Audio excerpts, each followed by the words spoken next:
'Yan uwan Deborah wato Kiristoci sun fito da wata sabuwar dabara da za su yi amfani da ita akan musulmai. To da alama dai tsuguna bata kare ba akan batun Deborah Samuel, ɗalibar da ta zagi manzon Allah sallallahu alaihi wasallam a kwalejin ilimi ta Sokoto.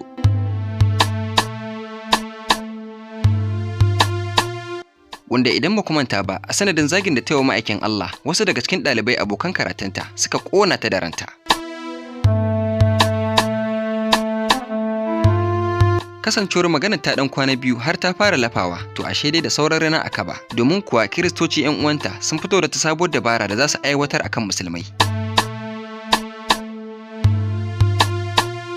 Wato Kiristocin dai suna shirin fito da wata dabara wadda idan ta yi aiki kamar yadda suke so, to musulmai fa da kansu za su ringa kashe kansu da kansu. Dabarar kuma ita ce za su ringa yin kutse cikin shafukan sadarwa na musulmai, wanda a turance ake cewa hacking, wato za su yi kutse su kwace wasu daga cikin shafukan sadarwa na musulmai. To kun san cewa duk wanda aka yi kutse aka kwace shafinsa daga hannunsa, to fa kenan ba shi da ikon sarrafa komai akan wannan shafi, ba shi da ikon goge wani abu, ballantana ya wallafa wani abu. To daga nan ne fa bayan sun yi kutsen sun tabbatar sun sace shafin musulmi, sai kuma su fara wallafa ɓatanci da zage-zage da baƙaƙen maganganu akan manzon Allah sallallahu alaihi wasallam akan wannan shafi. Daga nan su kuma jama'ar gari za su ɗauka mai wannan shafi ne wannan wallafa, daga nan kuma sai a shiga neman sa. To a daidai wannan gaba idan ba Allah ne ya kiyaye ba, wasu suna ganin sa za su iya fille masa kai ba tare da yin binciken ainihin abin da ya faru ba. To ya kamata mu sani akwai fa mutanen da suke da shafukan sadarwa, amma wasu sai su yi kwana ɗaya ba su hau ba, wasu kwana biyu, wasu har sati ɗaya, kai wasu ma har sama da haka sukan ɗauki lokaci ba su hau kan shafukansu na sadarwa ba. Don haka wani ma za a iya kutse akan shafinsa a sace shafin, a yi kuma ta wallafe-wallafe ba tare da ya sani ba, yana can yana harkokinsa.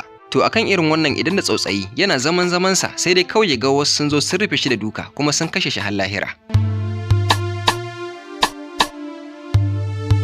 Jarumar fina-finan Kannywood Rahama MK, wadda take fitowa a matsayin matar gwamna a cikin shirin kwana 90 na tashar Arewa 24, ita ce ta wallafa wannan sanarwa a cikin wani group na WhatsApp, inda ta ɗauko wallafar da Kiristocin suka yi akan shafin Facebook akan wannan al'amari. Ga kuma rubutun wallafar kamar yadda Rahama MK ta ɗauko ta kuma wallafa. To wannan kamar yadda kuke gani ita ce wallafar da Rahama MK ɗin ta ɗauko daga shafin wani Kirista, inda wallafar take cewa Next move. Hack a Muslim guy's account from Sokoto and use it to blaspheme. Then his own people will start looking for his head. A takaice kuma da Hausa wallafar cewa ta yi, abin da za mu yi na gaba, mu sace shafukan musulmai 'yan Sokoto sannan mu yi ɓatanci akan shafukan. Idan muka yi haka, mutanensa ne da kansu za su ringa neman sa domin su sare masa kai.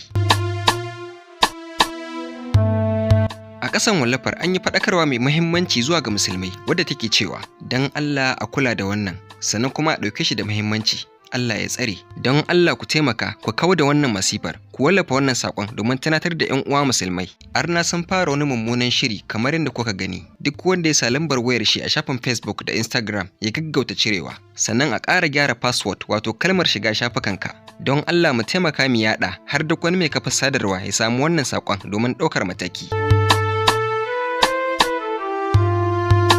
To mu ma dai muna kira da kuma jan hankali, don Allah idan kun ga ana yaɗa ɓatanci ga Annabi sallallahu alaihi wasallam akan wani shafi, to ku tabbatar kun bi diddigi kun yi bincike kafin ku ɗauki mataki, saboda kar a je a yanke hukunci akan mutumin da babu ruwansa, daga ƙarshe kuma a zo ana da na sani. A garin neman aikata abin da ya dace sai kuma a zo a aikata mummunar ɓarna.